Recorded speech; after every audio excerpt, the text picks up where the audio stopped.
இங்கே பாருங்கள், வெள்ளச்சியும் சச்சினும் விளையாடுறாங்க. பாசமழை போயிடுறாங்க அக்காவும் தம்பியும். எப்பவுமே சச்சின் ரொம்ப பாசக்காரன், ஆனால் வெள்ளச்சி தான் அச்சிடுவா. அவள் மேலே நம்ம ரொம்ப உயிராக இருக்கிறதுனால பாருங்கள், இப்போ சச்சின் கூப்பிட்றான், என்ன விளையாட கூப்பிட்றான். அக்கா கிட்ட வேணாம் என்கிட்ட விளையாடுன்னு சொல்கிறான் சச்சின்.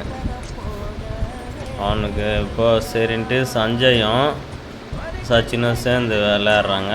இதில் என்னன்னா, சஞ்சய்க்கு எப்பவுமே நான் கூடவே இருக்கணும். சச்சினுக்கு அதை விட ரொம்ப பற்று என் மேலே. வான்னு கூப்பிட்றான் விளையாட, வாங்க. அதுக்கப்புறம் அவனுங்க 2 பேரையும் விளையாட விட்டுட்டேன் நான். அப்பா டயர்டாக்குதுடா, நீங்கள் விளையாடுங்கடா, சண்டே நீங்கள் ஜாலியாக இருங்கடா அப்படின்னு சொல்லிவிட்டு அவனுங்கள விளையாட விட்டேன். 2 பேரும் எப்படி விளையாடிக்கிட்டு இருக்கானுங்க பாருங்கள். என் கூடயே தான் 10 இருப்பானுங்க.